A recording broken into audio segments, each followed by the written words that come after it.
Tout est politique, bonjour, bienvenue à tous. À quoi joue le Koweït? C'est ce dont nous allons parler cette semaine.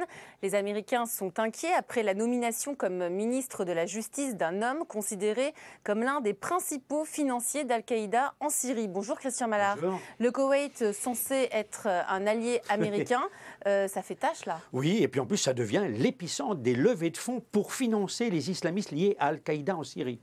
En France, alors qu'on prenait Alstom, certes en difficulté, mais ayant évité le pire il y a 10 ans, du jour au lendemain, on découvre que ce fleuron de l'industrie française va être démantelé. Gros coup dur pour l'État, Michaël Darmon. Et oui, et pour Arnaud Montebourg, on nous aurait menti, on ne m'a rien dit. Une fois de plus, eh bien, Arnaud Montebourg découvre la vie. Allez, tout est politique. Alstom est en passe de devenir américain. Quelques semaines seulement après l'épisode SFR numéricable, on assiste à une nouvelle Montebourde. On écoute tout de suite Arnaud Montebourg, ministre de l'économie. Nous avons organisé la possibilité pour la France et pour Alstom de se donner le choix.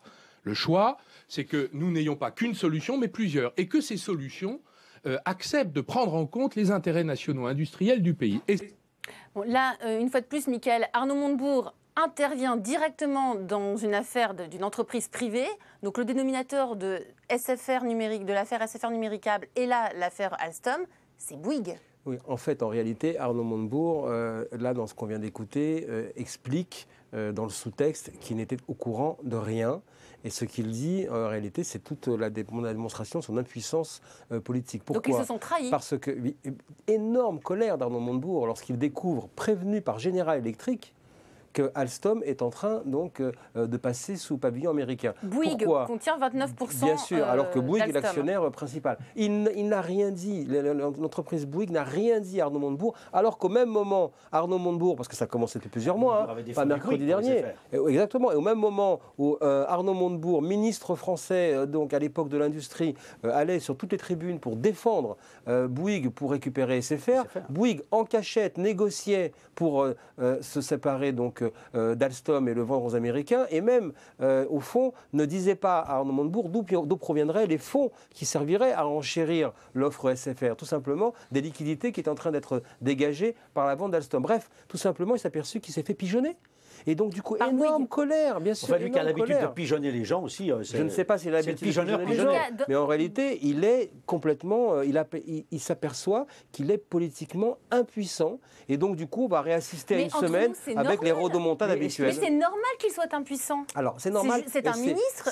Bien sûr, c'est normal au regard de la vie d'une entreprise privée. Vu son poste, quand même. Mais enfin, c'est quand même des entreprises privées qui ont des enjeux stratégiques majeurs, avec des notamment dossiers, sur le plan de l'indépendance énergétique. Il n'y a quand même pas une logique dans tout ça. Elisabeth parlait à l'instant de General Electric, en effet, mais si mes souvenirs sont exacts, au départ, Alstom était une filiale de General Electric. Donc, pour d'un seul coup, on a l'air de dire pourquoi plus General Electric que Siemens ? Tout simplement parce que Siemens est arrivé dans un moment où il a été sollicité. Ça n'est pas une offre industrielle valable, tout simplement parce que la complémentarité n'existe pas avec Siemens ou avec Alstom. En plus, franchement, Alstom a fait les TGV les plus performants au monde. Le train allemand, c'est comme si quelque part vous donniez à Léonard de Vinci une BD en lui disant c'est une œuvre d'art. Donc en fait, ça ne fonctionne pas. On a mis Siemens dans la balance à la demande de la France et de l'Allemagne pour compenser le jeu, et surtout dans un jeu très intéressant de la part de François Hollande, qui sait que c'est General Electric qui est la meilleure offre, pour pouvoir mettre sous pression les Américains et améliorer leur offre. Lorsque François Hollande a pris la parole sur ce dossier en disant « la France a son mot à dire », c'est simplement, bon, le mot à dire, c'est pas un mot de stratège, ça c'est un mot de strapontin, simplement pour pouvoir dire « améliorez votre offre ». 12 milliards et demi, c'est assez, c'est bien. C'est important, surtout ce qui est important, ce sont les centres d'emplois et centres des décisions qui restent en France, de manière à montrer que, eh bien, il y a quand même une maîtrise donc économique, énergétique et bien sûr stratégique de la France sur ce que produit Alstom. Ce qui est intéressant, c'est qu'effectivement tout ça s'est fait dans le dos de l'État, qui le découvre depuis une semaine et qui tout d'un coup met en place tout ce système. En même temps, j'ai quand même envie de vous dire, le Français qui voit ça, Michaël, le Français qui voit ça, je regrette, moi j'entends les gens parler, ils disent, mais attendez, c'est quand même une partie des fleurons de notre industrie qui fout le camp. Il faut le C'est temps. ça. On Mais a c'est l'aspect même pas- mais c'est- échec du Oui. gouvernement. C'est un échec gros pour coup François dur. Hollande, c'est Et en un même échec pour le temps, gouvernement. c'est un problème pour la France. C'est un gros coup dur pour la Ce France, sont des pour logiciels, notre industrie. ce sont des logiciels anciens. Premièrement, ce que l'affaire Alstom General Electric montre l'incurie depuis 40 ans L'incurie, sur oui, c'est vrai. l'incapacité à prévoir, anticiper, accepter ce qu'est le monde d'aujourd'hui. La mondialisation, France, tout simplement. qui se drape dans son exception générale, culturelle, industrielle, économique, Tout à eh bien, fait. s'aperçoit pas que le monde bouge et quand tout d'un coup il y a les faits accomplis, on tente de rattraper le mouvement. Ça, c'est le sous-texte de l'opération et de ce qui se passe avec Alstom. Et en plus, on a bien compris maintenant, le patriotisme économique, d'ailleurs tous les ministres le disent, mezza voce, ils le disent sans Ça veut le rien dire, répéter le à Montebourg, ça ne veut patriotisme rien dire. Rien dire. Ça ne veut rien dire. Aujourd'hui, quand entre un drapeau national planté sur une entreprise et un projet d'entreprise avec de l'emploi garanti ou du développement garanti, il n'y a plus photo. C'est terminé. C'est ce que vient de raconter effectivement Donc, en fait, également vous nous cet dites que c'est épisode. une vieille entreprise finalement, Alstom, qui n'a pas évolué avec son temps. Non, c'est ça que vous l'État nous dites qui a un vieux regard. Et sur c'est cette Alstom. entreprise. On est dépassé, Et on c'est a un regard Alstom- dépassé sur le... Alstom qui a déjà sauvé, l'évolution Patrick mondiale. Ron a déjà sauvé 2 fois son entreprise. Il l'a fait en 2004, il le refait encore. Parce que figurez-vous qu'il existe un Patrick rapport. Ron, le PDG d'Alstom. Oui, le PDG PDG Alstom.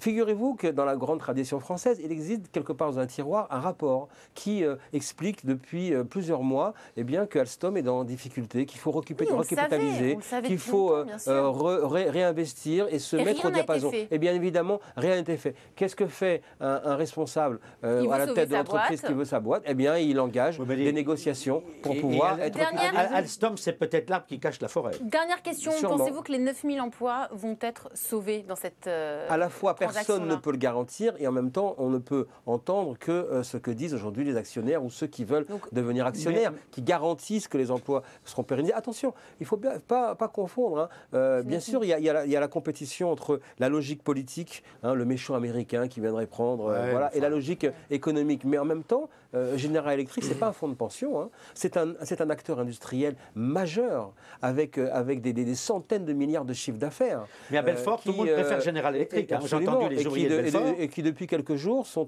présents en France avec il y a un staff de 3 avions d'entreprise qui sont là pour la négociation et qui ouvrent des yeux ronds comme des billes sur la culture politique et industrielle française. On a encore donc beaucoup à apprendre. Ah. Tout est politique. Tout de suite, le double jeu de certains pays du Golfe.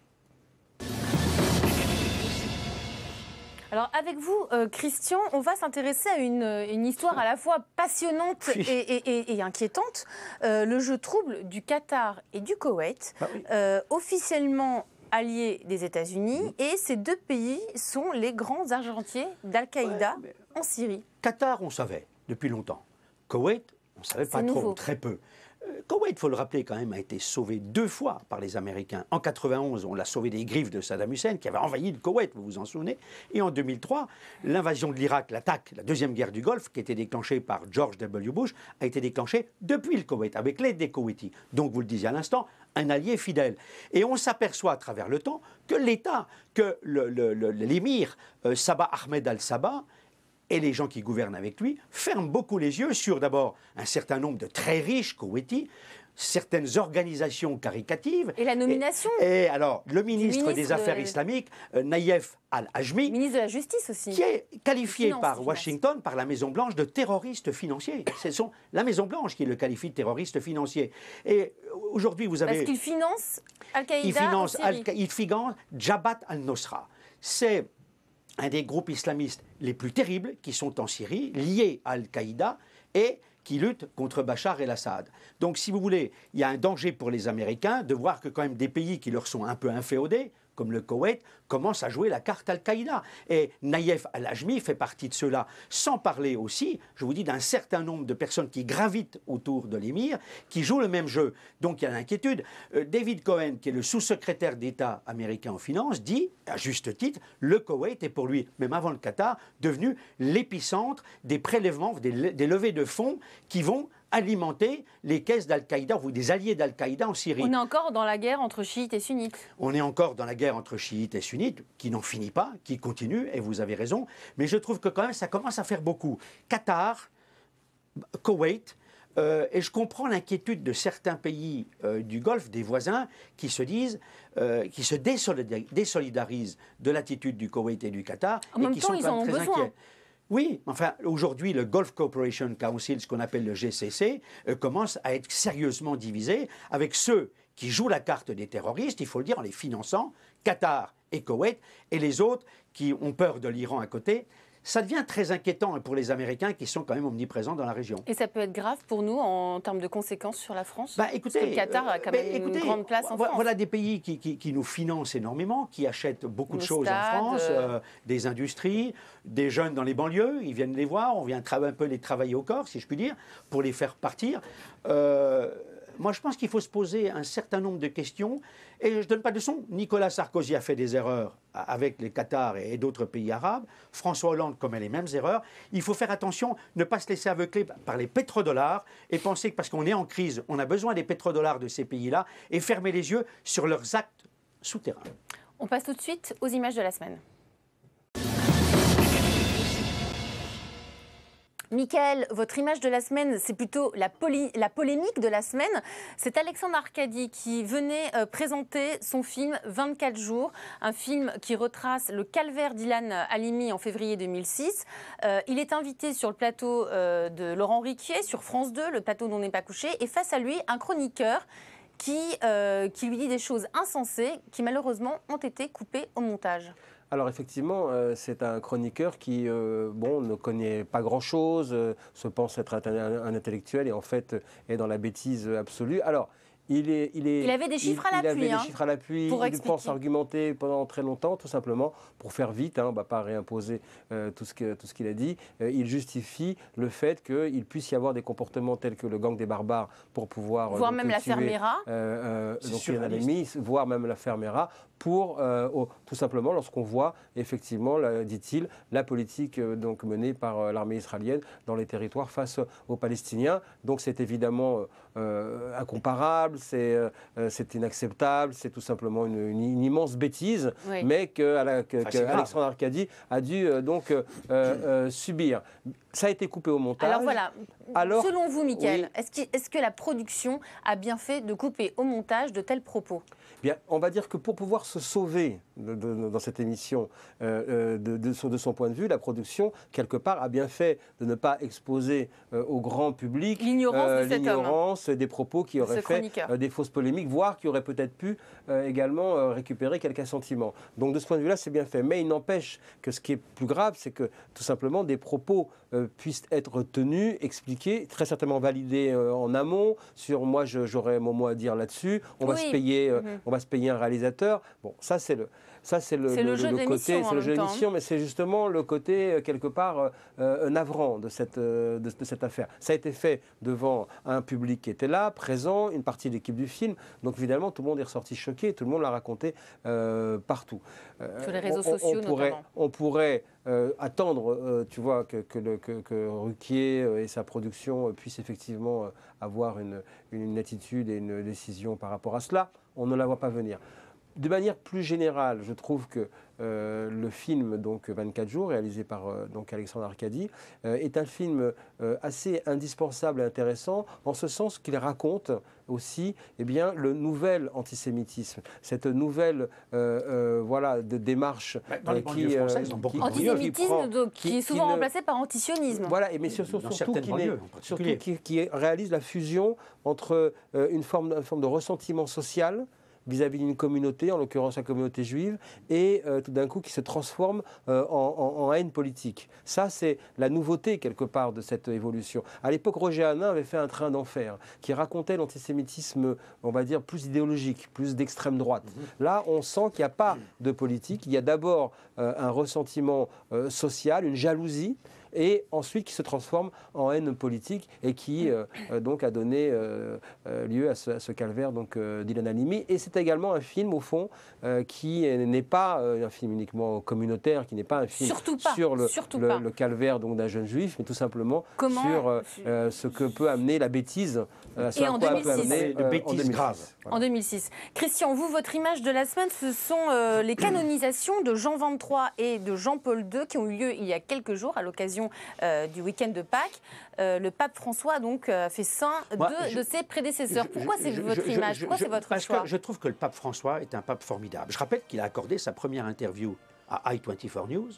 Et ce pape a choisi de canoniser Jean-Paul II et Jean XXIII, qui sont des papes de terrain, des papes qui ont été les hommes de la réconciliation entre les êtres humains sur Terre. Et je trouve que c'est formidable d'en avoir fait des saints, de les avoir canonisés, parce que le monde en a bien besoin. Et je crois qu'il a choisi ce moment, un moment où tout se dérobe sous nos pieds dans ce monde qui ne va plus, où les points de repère se perdent et où les individus recherchent une identité spirituelle. Donc je trouve ça formidable. C'est des hommes de terrain, c'est des papes de terrain, comme je les ai appelés, qui n'ont rien à voir avec les théologiens, les doctrinaires, comme Benoît XVI, que je respecte beaucoup. Mais j'ai une telle faiblesse pour Jean-Paul II et Jean XXIII que je trouve, et je dis bravo le pape François. Eh bien, ça se voit.